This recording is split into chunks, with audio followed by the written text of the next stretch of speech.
The penthouse was a world of silence, not the kind of silence that came from peace, but the heavy kind that pressed against the walls as if daring anyone to disturb it.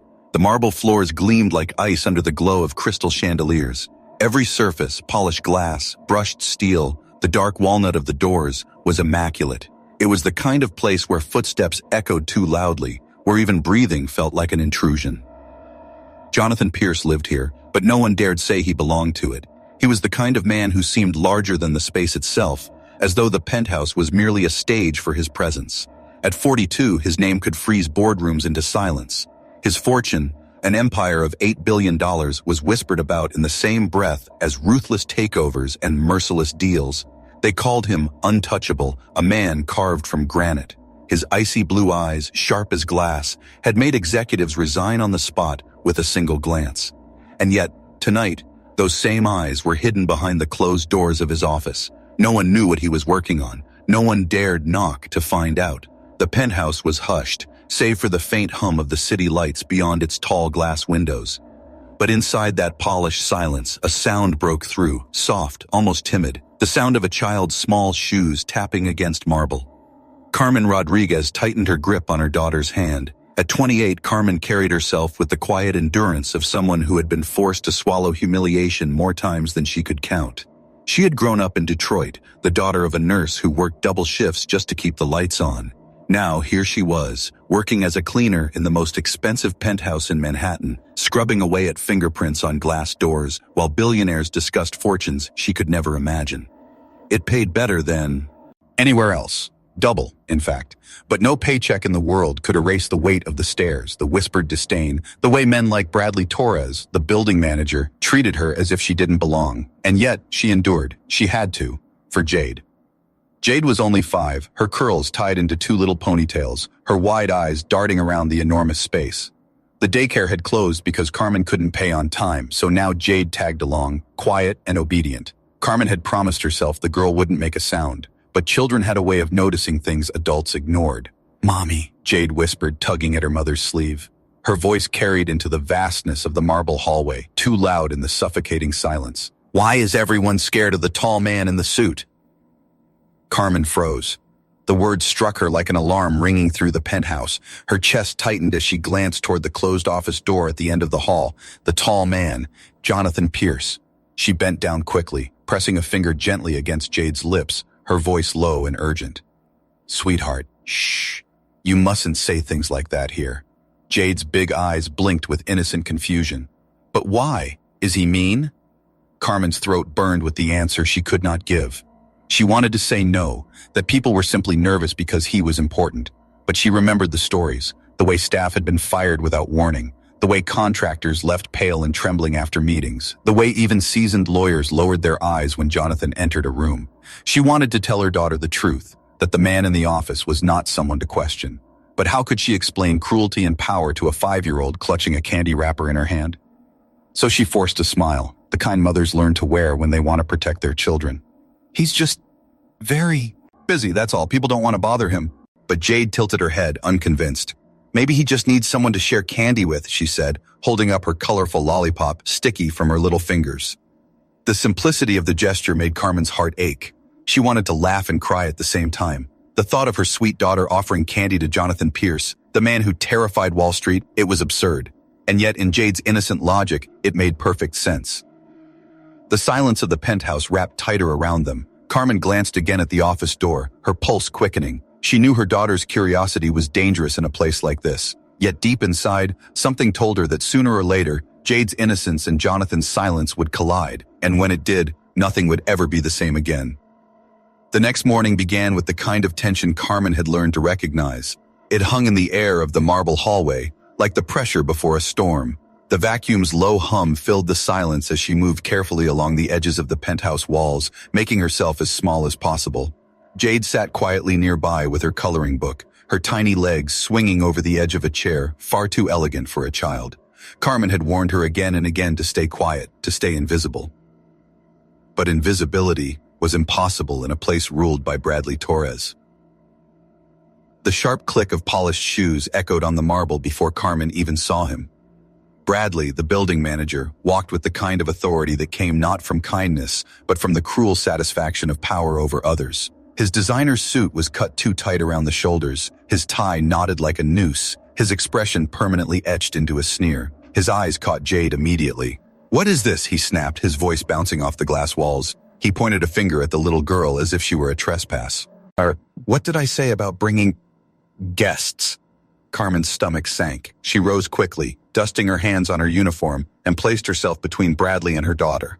"Mr. Torres, please," she said, her voice low, desperate not to wake the silence that seemed to live inside the office at the end of the hallway. "It's just Jade. The daycare closed and I had no one." "I don't care!" Bradley's voice thundered, cutting her off. His face flushed red, his jaw tightening as though Carmen's explanation insulted him. "This is not a playground. This is not a charity. This is the most expensive penthouse in Manhattan, and your situation is not my problem." Jade shrank against the chair, her small hand clutching the lollipop she'd been saving from the day before. Her wide eyes darted between her mother and the furious man, trying to make sense of words too cruel for her age. Carmen's chest burned, but she kept her voice soft, steady.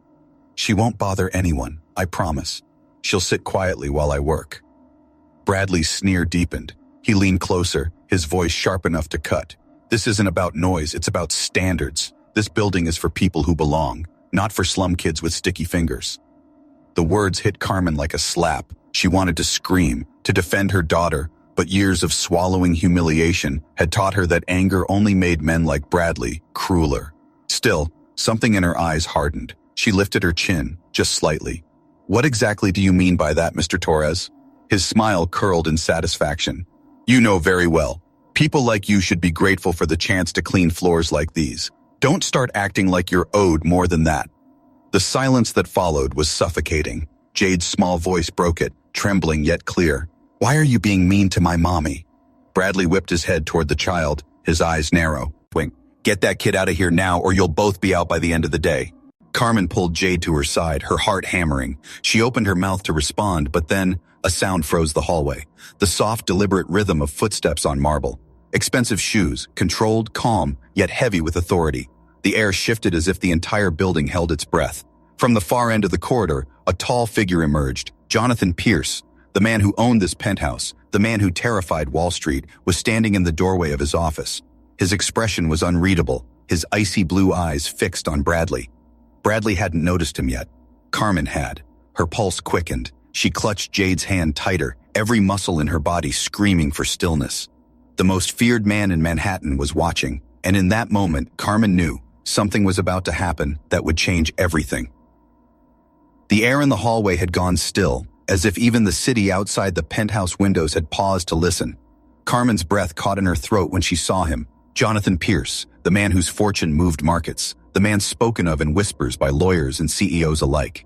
He stood with perfect composure, one hand resting against the polished frame of his office door, his presence radiating a kind of power that made people freeze where they stood, his eyes, sharp and glacial, fixed on the scene before him.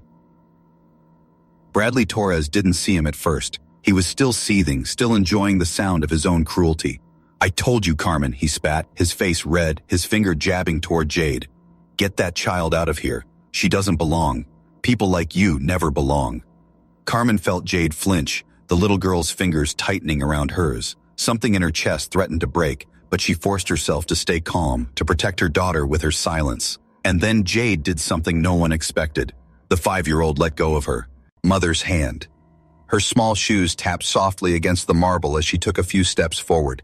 The lollipop she'd been clutching, the one she had saved so carefully, was still in her hand. She looked up, her big brown eyes shining with an innocence too pure for the venom that had filled the hallway moments before. She wasn't looking at Bradley, she was looking at Jonathan. The billionaire's cold gaze softened almost imperceptibly as the little girl stopped in front of him, her tiny hand raised, holding the candy out to him as though it were the most precious thing she owned. "Would you like a piece of my lollipop?" Jade asked, her voice clear, sweet, and startling against the silence. "Mommy always says sharing candy makes people less angry." Time seemed to stop. Carmen's heart slammed against her ribs. She wanted to pull her daughter back to shield her from the terrifying man no one dared approach, but her body wouldn't move. Her eyes stayed locked on Jonathan, waiting, praying. Bradley finally turned and saw him. his face drained of color, his body stiffening as if the air had been punched out of him. "Mr. Pierce," he stammered, his voice breaking. Jonathan didn't look at him. He looked at Jade, and for the first time in years, perhaps decades, his expression changed. The hard lines of his face seemed to falter. His icy blue eyes, always so sharp, lingered on the small child, offering him something with no agenda, no fear, no calculation, just kindness. Slowly, deliberately, Jonathan bent down until his gaze was level with Jade's. The billionaire, feared by boardrooms and executives, accepted the sticky, colorful lollipop with a gentleness that no one had ever seen from him before. "Thank you," he said, his voice deep but softened, almost human. The sound echoed in the hallway like thunder. Bradley's jaw fell open, his blood running cold. Carmen covered her mouth, tears pricking her eyes, her body trembling at the sight of this impossible moment. Jonathan Pierce, the untouchable man of steel, had just accepted a piece of candy from a child no one believed belonged in this world, and in that instant, everything shifted. Bradley swallowed hard, sweat forming at his temples. His authority, his arrogance, his cruel control, all of it cracked under the weight of what he had just witnessed. Carmen knew it too. She could feel it in the way the silence had changed. The penthouse was no longer only Jonathan's cold fortress of marble and glass. Something warmer had entered, something Bradley could never control. And though no one spoke it aloud, everyone in that hallway understood. This was not just a small act. It was the beginning of something that would unravel everything they thought they knew about Jonathan Pierce. Jonathan straightened slowly, the lollipop still in his hand, and for a moment the hallway was silent except for the faint hum of the city beyond the glass. His eyes, sharp and glacial once more, turned toward Bradley Torres.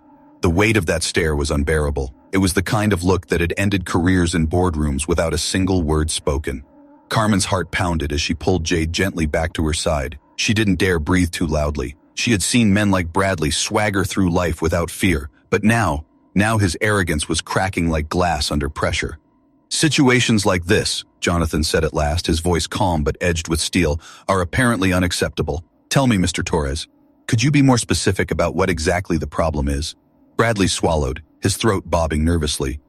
"Sir, I was only enforcing the building's rules. We can't allow staff to bring distractions during working hours. It's a matter of maintaining the standard of excellence our residents expect."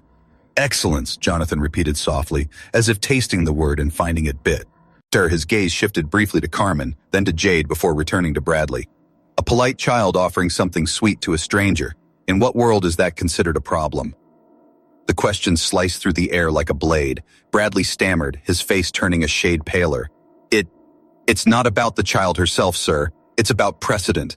Employees might take advantage of such allowances. Today, it's a child. Tomorrow, it could be relatives, friends. Relatives. Jonathan's voice was dangerously quiet, but the tone carried a weight that made Bradley flinch. "Friends? Do you truly believe a 5-year-old with a lollipop represents a breach of security in a building where I have invested hundreds of millions of dollars?" Carmen felt Jade tug at her sleeve. The little girl whispered just loud enough for her mother to hear, "Why is that man so scared now?" Carmen pressed her lips to her daughter's curls to hush her, but inside her chest ached with something fierce, pride. Jonathan's eyes narrowed, his next words deliberate and slow. "Perhaps what you meant, Mr. Torres, is not that this child is a security risk. Perhaps what you meant is that some people, in your view, do not belong here." Bradley's composure slipped, his jaw tightened, and in his desperation he made the mistake that sealed his fate.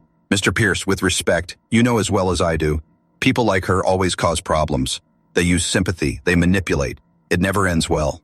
The words dropped like stones into the silence. Carmen's stomach twisted.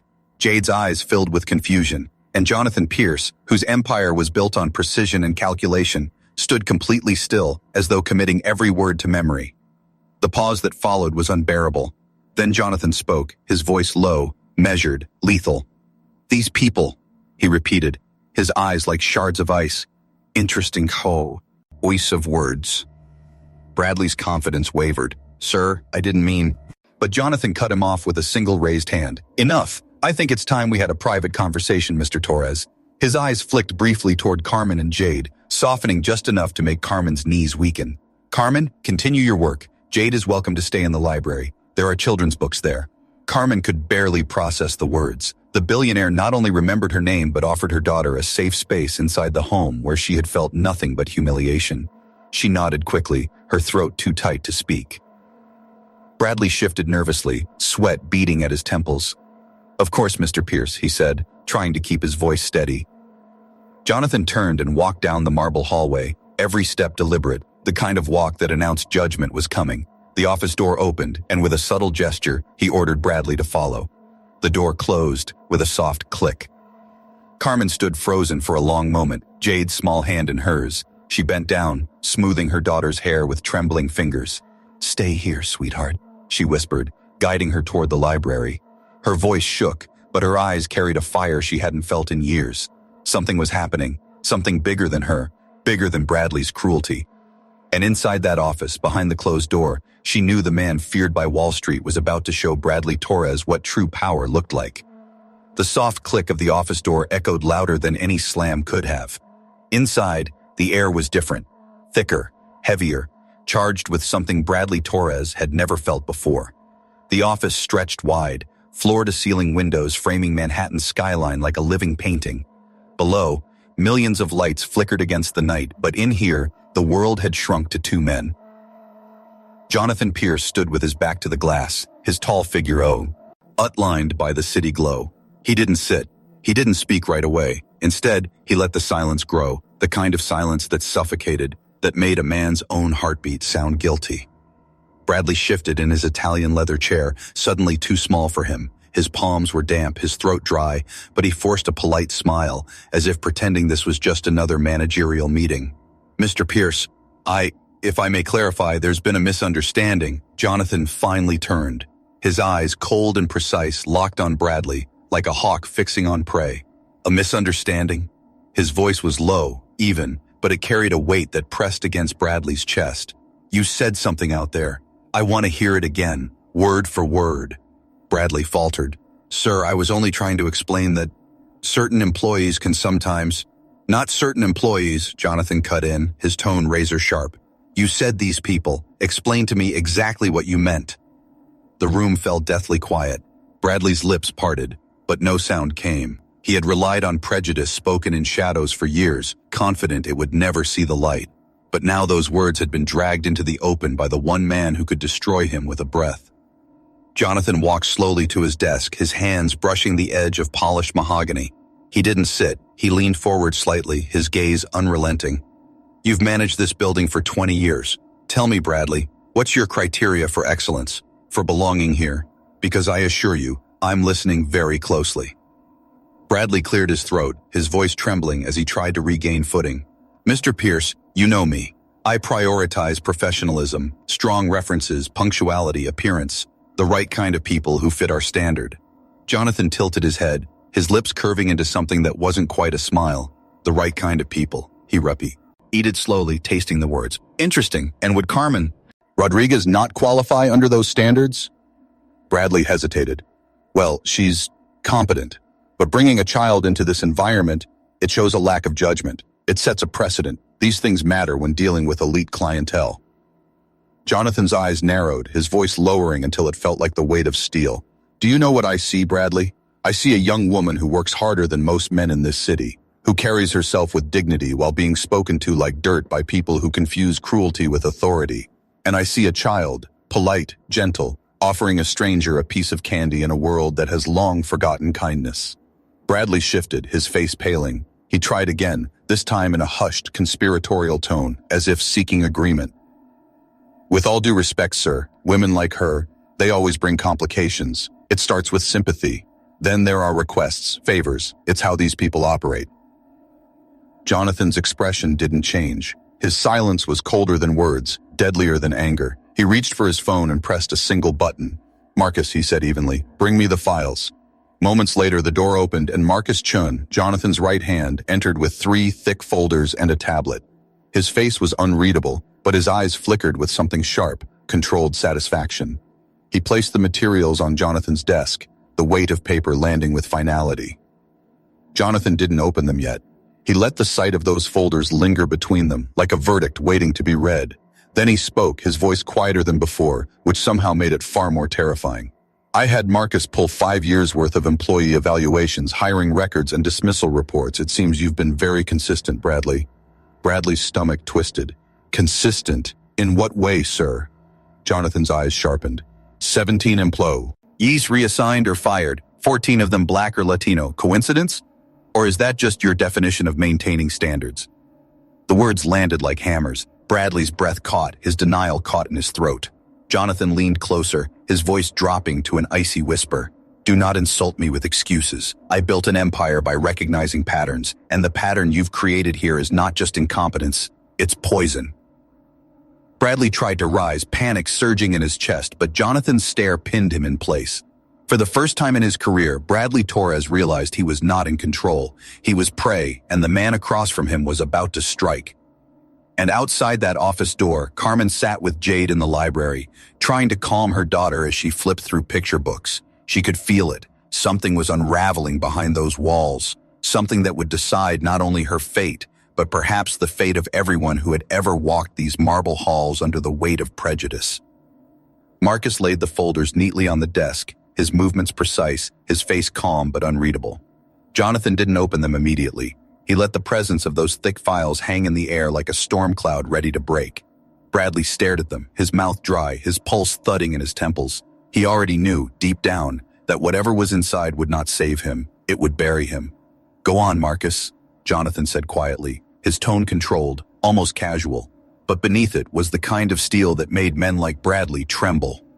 Marcus flipped open the first folder. A wave of crisp papers fanned across the desk. Employee records, dismissal reports, performance evaluations. But it wasn't just paperwork. Color-coded charts, neatly drawn graphs, and highlighted patterns leapt off the pages. In the past 5 years, Marcus began, his voice steady, 17 employees were terminated or reassigned under Mr. Torres's management. 14 of those were black or Latino. The official reasons given were cultural inadequacy, communication issues, or incompatibility with the building's standards. Jonathan leaned back slightly, his fingers steepled under his chin. 14 out of 17, he repeated slowly, each word deliberate. That's not a coincidence, that's a system. Bradley shifted, his throat tightening. Those numbers don't tell the whole story. Context matters. Marcus ignored the interruption, opening the second folder. When it comes to promotions and raises, the disparity is even clearer. White employees received average salary increases of 32% over 3 years. Black and Latino employees, 7%. In almost every case, their evaluations cite vague reasons: lack of professional development, does not fit environment, or insufficient polish. Jonathan's expression didn't flicker. His silence was suffocating, a silence that forced Bradley to hear his own excuses echo back as hollow lies. Bradley licked his lips nervously. Mr. Pierce, I assure you, I never... Marcus's hand moved to the tablet. The screen lit up, and with a single swipe, he pulled up a string of messages. His eyes locked on Bradley with a quiet intensity that cut sharper than anger. We also recovered personal communications between Mr. Torres and other property managers. Here's one, dated September 23rd. Marcus began to read aloud. Got rid of another one today. Used the communication excuse again. They never learn. They don't belong in places like this. The words struck like thunder in the quiet room. Bradley's face drained of color. His hand twitched against the chair's armrest. Those were taken out of context, he shouted, his voice rising with desperation. Marcus didn't flinch. He scrolled again. November 15th. New policy is simple. Find reason. It's not to renew contracts. We have to maintain our standards. The residents pay good money not to deal with certain presences. Jonathan finally spoke, his voice so calm it was terrifying. Certain presences, he repeated, his gaze locked on Bradley like a predator cornering its prey. Tell me, Bradley, who exactly did you mean? Bradley stammered, sweat forming at his temples. His composure unraveled completely. It's not what it looks like. Those were private conversations. I was under pressure. You know how demanding residents can be. Jonathan stood. The movement was slow, deliberate. He walked toward the towering windows, his back to Bradley, the city glowing beneath his silhouette. When he spoke again, his voice carried a quiet fury that made Bradley's chest tighten. I spent 23 years building this building as a symbol of excellence, a place where the best of the best lived and worked. And you've turned it into a monument to prejudice, a fortress of exclusion. You think you were protecting standards, Bradley? He turned, his eyes flashing like lightning. No, you were protecting your own ignorance. Bradley's body trembled. His once arrogant posture had collapsed into desperation. Please, Mr. Pierce, don't let this go outside the building. We can fix this internally. If the press gets this, it'll ruin the reputation of the property. Think of the apartment values. Jonathan let out a humorless laugh. You think I care more about real estate prices than I do about integrity? He leaned across the desk, his voice low and dangerous. You've stolen wages. You've destroyed careers. You've humiliated people who had the courage to show up every day and work harder than you ever have. And you did it because you thought no one was watching. He turned to Marcus, his voice sharp. How many testimonies did you gather? 11, sir, Marcus replied, flipping open the third folder. All former employees. They detail identical tactics, false performance complaints, deliberate sabotage of tasks, and targeted humiliation until resignation or termination. And that's not all. He tapped the final chart. Financial irregularities, administrative fees applied only to minority employees, fabricated charges, payroll deductions totaling over $80,000 in the last 3 years. Jonathan's eyes darkened. That's not management, he said coldly. That's theft. Bradley gripped the edge of the desk, his knuckles white. His voice broke as he pleaded. I have a family, a mortgage. Please, you can't destroy me like this. Jonathan's stare hardened. So did Carmen. So did every employee whose livelihood you stole because of the color of their skin. Did you hesitate when you destroyed them? Did you lose sleep over their families? Bradley dropped his gaze to the floor, his body shaking. For the first time in 20 years of wielding unchecked power, he was the one on his knees, though not literally yet. Jonathan straightened, his voice final. Marcus, prepare the lawyers and call the Department of Housing. Tomorrow morning, every piece of this evidence will be in their hands. Bradley's world collapsed in that instant. He slumped in the chair, pale and broken, as if every dollar of his career had been ripped from him with one sentence. And yet, Jonathan wasn't finished. He picked up the phone on his desk, pressing the intercom. His voice was calm, but carried the weight of judgment. Carmen, bring Jade. There's something important they need to hear. Bradley's heart sank. The humiliation he had inflicted for years was about to be returned, tenfold. The knock on the office door was soft, hesitant. When it opened, Carmen stepped inside, Jade's small hand tucked tightly in hers. Carmen's posture was careful, almost guarded. Her eyes flicked between Nathan and Bradley, her breath catching at the sight of her manager slumped in the chair like a man awaiting judgment. Come in, Jonathan said, his voice gentler now, almost startling in its shift. Close the door. Carmen obeyed, guiding Jade forward.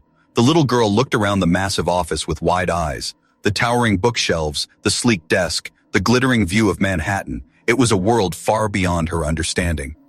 Yet she wasn't afraid, not of the room, not even of Jonathan. Her gaze landed on Bradley, and she frowned in quiet confusion. Jonathan stepped around his desk, standing tall, his hands clasped behind his back. Carmen, he began, his tone measured. There are things you deserve to hear directly. His eyes shifted to Bradley, cold and sharp. Mr. Torres has something he should explain to you. Go on. Bradley's throat worked. Sweat beaded at his temple. He opened his mouth, but nothing came out.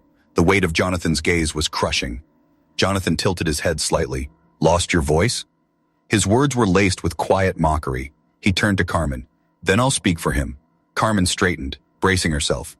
For 5 years, Jonathan said, his tone low but cutting, this man has created a system to keep people like you out of this building. He fired employees not because of incompetence, but because of their skin color. He stole wages, fabricated fees, and made working here a humiliation instead of an opportunity. Carmen's eyes filled, though not with sadness, rather with the kind of fierce recognition that comes when your suspicions are finally confirmed. All those years, all those subtle insults and unexplained deductions, they hadn't been in her head. She had been fighting a rigged system, and tonight the truth was laid bare. Her hand tightened protectively around Jade's. The little girl, sensing the tension but not the full weight of the words, tilted her head curiously. She walked forward a step, looking directly at Bradley with her innocent, unblinking eyes. Why did you treat my mommy badly? She asked softly. The room froze. Even Jonathan's controlled composure faltered. The simplicity of the question cut deeper than any accusation Marcus had read aloud. Bradley's lips parted, but no excuse could leave them. His voice broke into a stutter. He stopped, swallowing hard, unable to meet the child's gaze. Jade's brow furrowed. She clutched her half-eaten lollipop tighter. Mommy says people say bad things when they're scared. Are you scared? The question hung in the air like a mirror Bradley couldn't look away from. Carmen's chest ached, her eyes stinging with unshed tears. She bent down, kissing the top of Jade's curls, whispering, "That's enough, sweetheart." Jonathan had watched every second of the exchange, his expression unreadable, but his eyes glinting with something fierce. He turned back to Bradley, his voice sharper now. "Do you understand? This is what you've been doing. Breaking mothers in front of their children, teaching little girls that their families don't belong. That ends tonight." Bradley sagged in his chair, his shoulders collapsing under the weight of Jonathan's words. Jonathan crouched slightly, lowering himself to Jade's eye level again. His voice softened in a way Carmen had never imagined possible. "You're very brave," he told her, "and very kind." He glanced up at Carmen. "Your daughter sees things more clearly than most adults I know." Carmen's throat tightened. No one in power had ever spoken to her like that. Jonathan rose again, his coldness snapping back like armor. He looked at Marcus. "Arrange for the police escort, 40 minutes. Then to Bradley, his tone final. "You'll be leaving to Poen, his building tonight, not as a manager, not as a man of authority, but as the thief and coward you are." Bradley covered his face with trembling hands, the last fragments of his arrogance gone. Jonathan turned back to Carmen, his voice lowering once more. "Stay here with Jade. You've earned the right to see this through." And as Carmen gathered her daughter close, she realized what was happening was more than Bradley's downfall. It was a reckoning, one sparked not by power, not by wealth, but by a child's simple question and the kindness of a shared lollipop. The sound of approaching footsteps echoed down the hall outside Jonathan's office. When the door swung open, 2 uniformed security officers stepped inside, their presence immediate and commanding. Bradley stiffened in his chair, his face pale, his breath quick and uneven. His eyes darted desperately between Jonathan, Marcus, and the door, as if searching for an escape that didn't exist. Jonathan didn't move. He simply stood there, hands folded neatly in front of him, his expression as cold as the glass skyline behind him. "Stand up," he said, his voice calm, measured, but carrying the weight of a verdict. Bradley hesitated. His body seemed frozen, but the officers were patient only for a heartbeat before they reached down and pulled him to his feet. His legs buckled slightly, the false authority that had carried him for decades gone in an instant. "Mr. Pierce, please," Bradley stammered, his voice shaking. "Let me handle this quietly. Don't ruin me like this. I've given my life to this building. Think of the residents, the reputation." Jonathan's icy gaze locked on him. "The reputation?" His lips curved into something like a smile, but it was sharp and humorless. "You've already destroyed it. This building will no longer be known for its marble floors and glass walls. It will be remembered as the place where justice began, and it will start with you being walked out of here."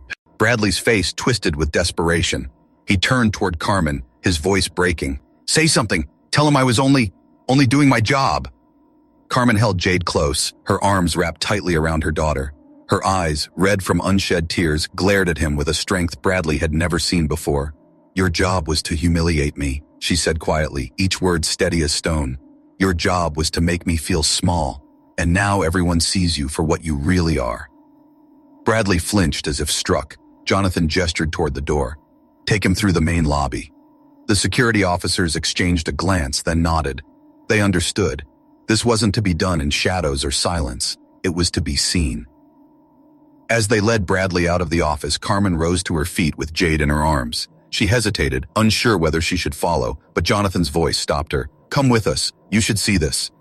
The hallway outside was no longer empty. Word had spread like fire through the building. A small crowd of staff and a few residents had gathered near the lobby, their hushed whispers filling the air as Bradley was marched forward. For years he had walked these halls with his chest puffed out, barking orders, belittling staff. Now he shuffled forward, his head bowed, sweat dripping down his temples. The marble lobby glowed under golden chandeliers. The security officers brought Bradley to a stop in the center. Everyone watched. No one spoke. The silence was thick with judgment. Jonathan's footsteps broke that silence as he entered behind them, Carmen and Jade at his side. He stood tall, his voice carrying through the vast space without needing to be raised. For 2 decades, this man managed this building. But he used his position not to uphold standards, but to enforce prejudice. He fired people not because they were unqualified, but because of the color of their skin. He stole wages. He created a system designed to exclude and humiliate. Gasps rippled through the crowd. Eyes turned to Carmen. She held Jade tightly, her chin lifted, her dignity glowing like a flame that refused to be extinguished. Jonathan pointed to Bradley, his eyes cold and sharp. "This ends tonight. He no longer works here. He will be prosecuted for theft, discrimination, and abuse of power. And let this be clear, this building will no longer tolerate injustice in any form. The room was silent, but the silence was different now, charged, heavy with a new kind of respect. Carmen felt it in the way the staff looked at her, no longer with pity, but with quiet admiration. Jade wriggled in her arms, her little voice carrying into the silence. "Mommy, is the mean man going to jail?" A murmur went through the crowd. Bradley's face burned crimson as heads turned toward him. For the first time, he was powerless in the eyes of those he had once dominated. Jonathan looked down at Jade, his expression softening for just a moment. "Yes," he said, "that's exactly where he's going." The officers led Bradley toward the doors. The sound of them closing behind him was final, like the end of an era. Carmen exhaled shakily, her arms tightening around Jade. She felt years of humiliation lift off her shoulders in that single moment. Jonathan turned to her, his voice low but firm. "Carmen, tomorrow we'll discuss your future here. But tonight, remember this moment. You didn't bend, you didn't break, and your daughter saw it all." Carmen nodded, tears slipping down her cheeks. She pressed her lips to Jade's forehead, whispering, "It's over, sweetheart." But deep down, she knew it wasn't just an ending. It was the beginning of something much larger. And as she looked at Jonathan Pierce, the man who had built an empire on ruthlessness, yet chose to defend a cleaner's dignity, then she realized that this night would change everything. The morning after Bradley Torres was escorted out of the building, the atmosphere inside the penthouse corridors felt different, lighter, almost as though the marble and glass themselves had shed a layer of invisible grime. For years, silence here had meant fear. Now, it carried something else entirely, anticipation. Carmen walked slowly down the hall with Jade's hand in hers, unsure what to expect. Her heart was still unsteady from the events of the night before. She had witnessed the impossible. Jonathan Pierce, the man feared across Wall Street, dismantling prejudice with the precision of a surgeon.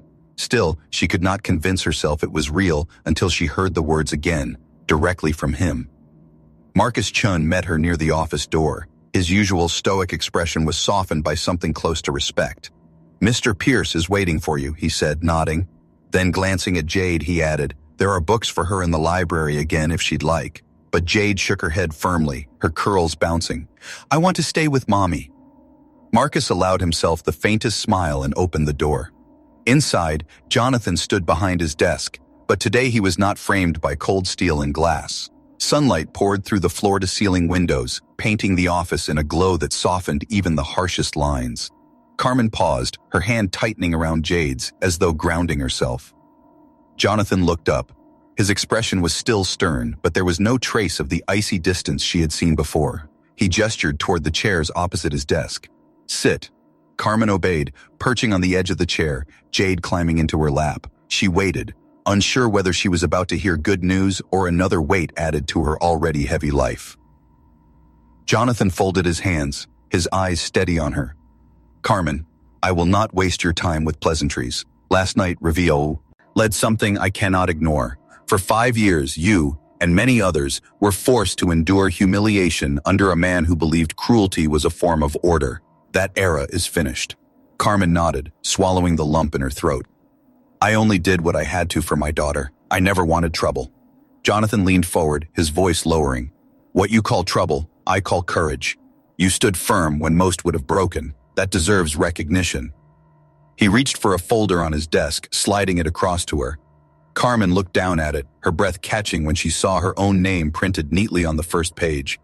"Assistant manager," Jonathan said, "effective immediately, with a salary that reflects your value, not Bradley's prejudice." Carmen's chest tightened. The words blurred before her eyes as tears threatened to fall. She blinked rapidly, struggling to steady her voice. "Mr. Pierce, I don't know what to say." Jade leaned close to the desk, her little voice carrying brightly into the heavy air. "Does this mean Mommy's the boss now?" Jonathan's lips curved, an expression so rare it almost startled Carmen. Not a smirk, not a mask, but the ghost of a genuine smile. "Yes," he said simply. "It does." Carmen laughed through her tears, hugging Jade tightly. For the first time in years, she felt her back straighten, her dignity no longer something she had to hide, but something recognized, acknowledged. In the weeks that followed, the building changed. New policies opened doors for those once turned away. Where Bradley had enforced silence and fear, Carmen brought fairness and dignity. Diversity flourished, and for the first time, the staff walked the halls without lowering their eyes. Resident satisfaction rose higher than ever before. It wasn't only numbers that changed, the building itself seemed alive. Jade's suggestion of adding plants and colorful flowers in the lobby was embraced, turning cold marble into something warm and inviting. Staff smiled more. Even residents who once lived detached lives began to greet one another, and Jonathan watched it all with quiet interest. He saw the irony clearly. Bradley had spoken of standards, yet Carmen, the woman he had despised, was the one who truly raised them. One evening, 6 months after that first lollipop moment, Carmen walked through the lobby with a clipboard in hand, her presence confident, commanding. Jade ran ahead, giggling, carrying a small bag of lollipops to hand out to the staff. Jonathan entered from the opposite side, pausing as Jade skipped toward him. The little girl reached into her bag and held up a green apple lollipop. "Uncle Jonathan," she said, using the nickname she had invented. "This one's for you. You said you didn't have a favorite. Maybe now you do." Jonathan bent slightly, accepting the candy with the same gentleness he had shown that first night. But this time, his smile was real, unguarded. "Maybe I do," he said softly. Carmen watched the exchange from across the lobby, her chest swelling with something she hadn't felt in years. Pride, not just in herself, but in the life she was building for Jade. Bradley Torres had tried to break her. Instead, his cruelty had exposed her strength and elevated her higher than she ever dreamed. And as Jade handed out lollipops to staff and residents, spreading sweetness where bitterness once reigned, Carmen realized the truth. Sometimes justice doesn't roar. Sometimes it arrives quietly, in the outstretched hand of a child, offering candy to a man everyone thought untouchable. 6 months later, the building no longer felt like the cold fortress it once was. The marble floors still gleamed, the chandeliers still glittered like captured stars, but something had shifted, something subtle yet undeniable. Laughter occasionally floated through the lobby where only silence had reigned. Fresh plants and bright flowers softened the sharp edges of wealth. The place had been reborn, not just in appearance, but in spirit. Carmen walked the halls with her clipboard tucked under one arm, her presence steady, confident. She was no longer the cleaner people overlooked. She was the assistant manager now, her authority earned not through fear but through respect. Staff looked to her for guidance, and residents, many of whom had once walked past her without a glance, now stopped to greet her with quiet admiration. But it wasn't just her world that had changed. Jonathan Pierce, the man whose icy stare once froze boardrooms, had changed too. It wasn't obvious to most, but those who worked closest to him noticed. His footsteps were just as deliberate, his words just as sharp, but there was something different in his eyes. Less glass, more depth. He still commanded fear in the markets, but within these walls, he had learned to command something rarer: trust. That evening, the lobby glowed in warm light. Staff gathered near the desk, chatting softly while Carmen finished final checks. Jade skipped through the room, her curls bouncing, a small bag of lollipops clutched to her chest. The little girl had become something of a legend in the building, the child who had offered candy to the untouchable billionaire. She spotted Jonathan stepping through the revolving doors, returning from a long day of meetings. Without hesitation, she ran to him. "Uncle Jonathan," she squealed, her small voice cutting through the hush of the lobby. Jonathan stopped, his tall frame outlined against the glass entrance, and for the briefest moment, his lips curved. Not the practiced smirk that once masked his face, but a genuine smile. He bent down as Jade dug into her bag with dramatic seriousness, pulling out a bright red lollipop this time. "This one's cherry," she said, pressing it into his hand. "It's even sweeter than the green apple. And Mommy says sweet things make people less angry." The staff chuckled softly, their eyes flicking between the girl and the billionaire who had once seemed untouchable. Jonathan looked at the candy, then at Jade, and his voice lowered in a way that carried across the marble floors. "Your mommy is right. Sweetness does change people." Carmen, watching from across the lobby, felt her chest ache. She remembered that first night when she thought her job and her dignity were about to be torn away. Now she stood taller than she ever imagined, her daughter safe in her arms, her voice respected in places where she had once been silenced. Bradley Torres's downfall had become a cautionary tale whispered across the city. No company would hire him. His arrogance had been replaced with obscurity, but Carmen didn't waste energy thinking about him. His story was finished. Hers had only begun. Jonathan straightened, the cherry lollipop in his hand. His gaze swept across the lobby, at the smiling staff, at Carmen's proud stance, at Jade's bright laughter. He realized with startling clarity that the building he had built with billions of dollars had only truly come alive because of a child's small gesture. He unwrapped the candy slowly, the sound crisp in the quiet room, and placed it in his mouth. The sweetness spread across his tongue, and for the first time in years, his expression softened fully. Jade clapped her hands, delighted. "See, I told you. Candy makes people less angry." Jonathan crouched again, meeting her eyes. "You didn't just make me less angry, Jade. You reminded me of something I'd forgotten." His gaze flicked toward Carmen, steady and unflinching. That kindness is more powerful than fear. Carmen's throat tightened, tears stinging her eyes. She held Jade close, the weight of his words sinking deep. The lobby was quiet again, but it wasn't the silence of fear. It was the silence of people witnessing a moment they would never forget. The untouchable billionaire softened by a child's offering, the cleaner transformed into a leader, the world tilting ever so slightly toward justice. And as Jade skipped away, handing out lollipops to staff and residents alike, the marble lobby seemed warmer, brighter. Sometimes revolutions don't begin with speeches or protests. Sometimes they begin with the smallest act, a 5-year-old girl offering a lollipop to a man no one dared approach. And from that sweetness, an empire of fear was undone.